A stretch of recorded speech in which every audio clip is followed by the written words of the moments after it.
Bonjour, donc Photomiam numéro une épingle, tu vois, 7. c'est pas avec les, Numéro 7. les Donc, grosses, moi c'est Tristan. un peu plus difficile. Moi c'est Eric. Précis. Carlos, toujours. Isabelle. Voilà. Et donc aujourd'hui on va commencer, ça va être un épisode un peu plus court parce qu'il n'y a pas assez de cartes mémoire sur les caméras principales. Il y aura peut-être moins d'images. Voilà, c'est aussi ça le Photomiam. Donc aujourd'hui je pensais parler dans les appareils cheap, je peux nommer Isabelle, voilà. Les appareils cheap qu'on trouve de deuxième main des années 70-80, la série XA. Alors je sais que Carlos a une certaine affection pour les XA.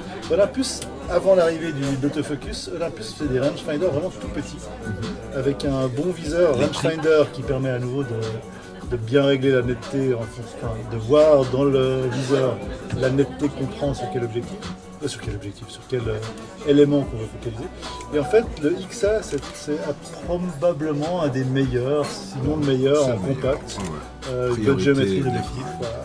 C'est priorité diaphragme avec un objectif avec une ouverture de 2.8 35 mm qui est redoutable à utiliser, facile, ça marche, on les trouve pas très chers, les prix montent aux enchères sur internet. Très intéressant, c'était une série intéressante derrière les XA. Il y avait le XA qui était probablement le meilleur, qui avait 2.8, de bel objectif, on peut régler sa priorité sur l'ouverture. Avec un bon rangefinder. Il y a eu un XA2 qui lui n'avait pas le télémètre. Un 35, voilà, 3.5. Voilà. Mais le même de boîtier. Priorité complètement automatique, je crois, le XA2. Il était complètement automatique, pas de mais priorité, on pouvait régler juste la mise au point mais avec la distance. En fait, l'ouverture n'était pas réglable, on pouvait régler la distance. D'ailleurs, justement, en équivalence, il y avait le XA3 qui était un peu le même avec la lecture des codes, des sensibilités des films, des X. Et le XA4 qui fut le dernier, mais qui a un petit intérêt en plus. Alors lui, il n'est pas très automatique, il n'est pas très manuel non plus, mais c'est un macro. Donc on trouve le XA4, c'est le plus rare, XA4 macro, qui est pas mal associé au 28.3.5, qui est assez rare, qui est plus marrant pour faire de la macro. Donc un appareil qui est probablement le meilleur dans les pockets, pour ceux qui veulent se mettre en photographie argentique, qui tient dans la poche, c'est excellent. Tu as dit le mot redoutable. Voilà, redoutable. Et on va revenir un petit peu sur les discussions sur le film et autres du Photomiam habituel. Donc Eric devait m'interrompre, il ne m'a pas interrompu parce que j'ai parlé trop peu. T'as parlé juste bien. Merci. Donc à la Société de photographie de Genève, on a aussi une des activités, c'est d'aller visiter des expos. De temps en temps, on va jusqu'à Paris, jusqu'à Zurich, pour aller voir 2-3 photos. Donc régulièrement, ça s'annonce soit au travers du site, soit au travers des newsletters pour les membres. Du coup, c'est des petits voyages qui s'organisent, qui sont assez sympas à aller voir, et puis qui permettent d'alimenter le regard, de découvrir de nouveaux horizons, et puis de profiter du savoir-faire d'autres personnes dans ce monde immense qu'est la photographie. Vous avez des expos prévues, des visites prévues là? Après, on a une ou deux choses à Zurich à Winterthur qui viennent à Photobastei et tout ça. Et puis autrement, en termes d'exposition produite par la Société Genevoise de Photographie, on a une expo sur les autoportraits un peu débridés qui est en train de se construire pour être faite en fin de trimestre, un peu avant l'été, à regard croisé. Donc ça, c'est en route. On aura un fait de voir tout début avril sur le sujet pour trouver les bonnes photos qui vont être exposées. Donc ça, les faits de voir, en fait, on les montre en groupe, elles sont projetées pendant les réunions de la Société Genevoise. Les lundis voilà, soir, c'est à 20h30 en général. Je ne crois pas qu'il y ait d'autres horaires en fait. En fait, il y a soit 19h pour les ateliers où on se retrouve pour une pratique de photo chaque semaine, ou 20h30 pour la conférence, un peu ce qu'on vit. Alors, la semaine passée, on parlait du collodion. Tu as posé la question du daguerreotype. En fait, je sais que j'avais été voir le musée de l'Élysée, mais il y avait sur les montagnes, en fait, sur leur série, c'était un certain temps, il y a quelques mois. Aux États-Unis, les séries. Non, au musée de l'Élysée à Lausanne. Ils avaient quelques vieilles photos vues de daguerreotype, je crois, de montagne. Mais tout ça pour dire que je ne sais pas si vous êtes allé voir des expos récemment, vous avez vu quelque chose d'intéressant récemment Moi, ce week-end, je suis allée au château de Prangin où il y a une rétrospective des Swiss Awards de photojournalisme. franchement, moi j'ai adoré. Là. Déjà, j'aime beaucoup le photojournalisme et puis l'expo est super bien faite. Il y a les photographes primés. C'est des travaux qui vraiment sont poignants, je trouve. Donc je recommande. Puis le cadre est sympa. Le château, le bord du lac. Carlos, Non, alors non, là, j'ai pas eu beaucoup de temps pour moi. Non, là, j'ai rien qui me vient comme ça. Mais, ça me rassure de voir que je suis pas le seul aussi. non, mais je prévois une petite sortie à Berlin. Là. J'ai envie de voir, il y a une exposition qui... je crois qu'elle a déjà commencé, mais qui est à la maison Helmut Newton. Oui, près de la gare. Voilà. De la gare. Et la fondation Helmut Newton. Et là, il y a une exposition. Alors, je me rappelle plus très bien. C'est pas que des photos d'Helmut Newton, il y a plein d'autres photographes qui viennent, mais c'est sur un thème. Je crois bien que c'est le nu, sûrement. Sûrement. Ouais. Donc là, c'est pour l'instant, c'est le seul petite envie, en tout cas, d'exposition pour l'instant. Sinon, je regarde bien sûr au bain, souvent ce qui se passe. C'est sympa. Il y a des trucs le sympas. Bettina Reims à Axipas. Comment ? Le Bettina Reims qui était à Axipas Ah oui. jusqu'à... Ah, Il y a pas c'est longtemps. terminé, Ah je oui. pense. Ouais.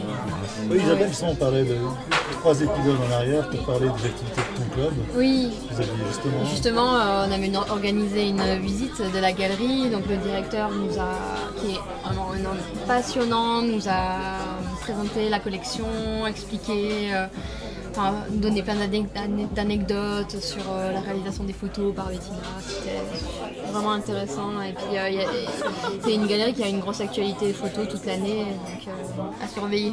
Alors moi j'étais venu vous voir votre préparation, effectivement il y avait des Polaroids de Bettina Reims qui n'étaient pas...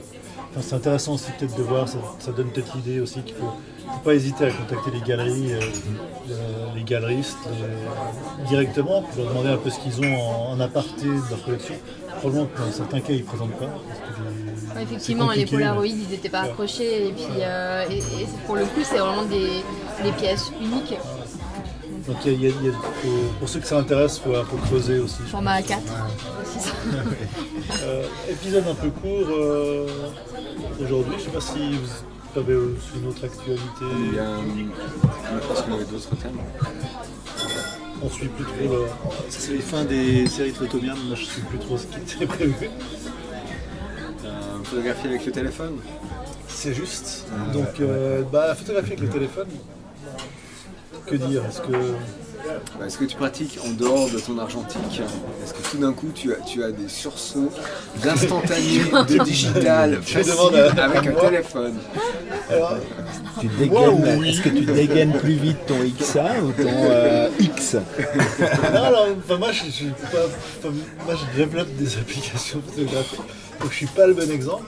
J'aime bien l'approche, j'aime bien l'argentique, j'aime bien le trait portable. J'aime bien le côté instantané du téléphone, en fait.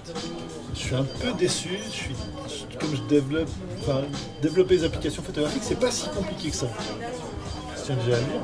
Ça semble compliqué, mais pour ceux que ça intéresse, 1 an, 2 ans de hobby à côté permettent tout à fait de faire des applications complètes. De faire une petite application en 2-3 semaines, ça doit être possible pour quelqu'un qui est un petit peu tech savvy. Je pense que ce qui est intéressant avec le téléphone, c'est que c'est tout le temps dans notre poche.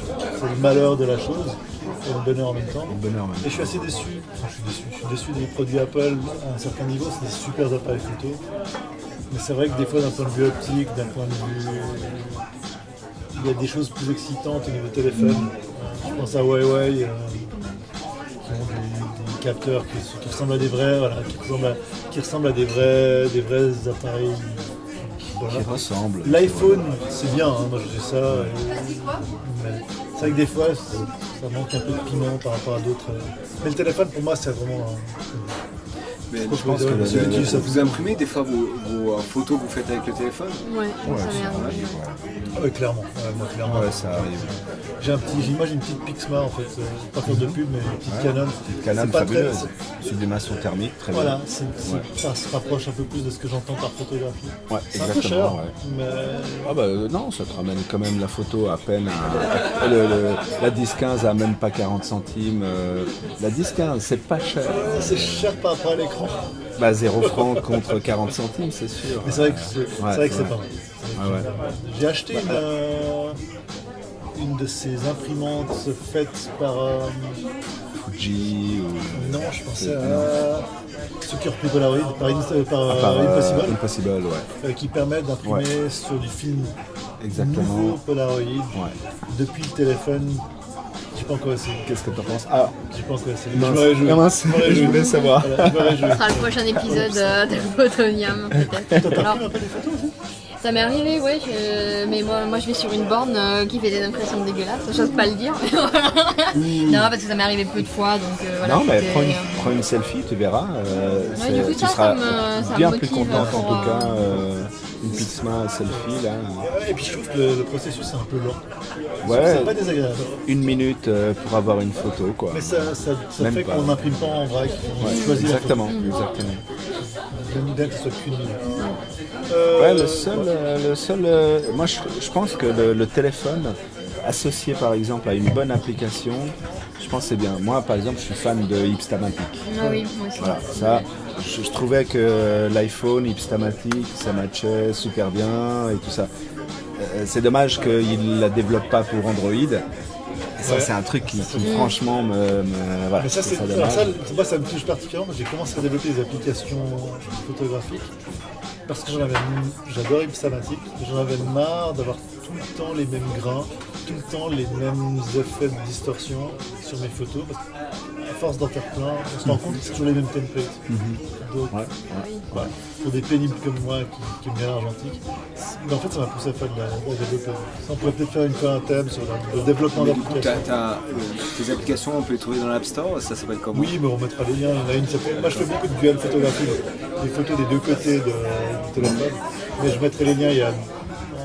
Il y a dual.photo, il y a Camaré. Enfin, ça, Tu mettras les liens sur je mettrai Ouais, les liens. personnellement, C'est gratuit, de toute je suis façon. fan de Dual Ouais. Photo, hein, je dois dire. C'est deux versions de la même image en fait, c'est devant et derrière, ça Du permet coup, en diptyque, ou en bien une en photo de surimpression? raconter une histoire comme ça. Non, non, côte à côte. Enfin, côte à côte. Côte à côte en diptyque. Oui, et aussi en réseau, mais ça, on pourra en parler. C'est que un côté est pris par nous et l'autre côté est pris par quelqu'un d'autre qui est dans le même axe géographique, physique, au même moment. D'accord, donc un futur épisode en fait. Voilà, je Enfin, pense. qui existe Je peux déjà, en parler mais pendant 3 heures. voilà. Ok, Alors, tout bon. merci. Ouais, Et puis à la prochaine. Merci d'être Merci à venu, nos alors. invités d'être venus. sur le Merci épisode. à vous. Merci Qui de nous avoir reviendront, invités. clairement, j'espère. Ah bah volontiers. Bonne soirée. Bonne soirée. Bonne soirée. Ciao. C'est le photonium de la SGP.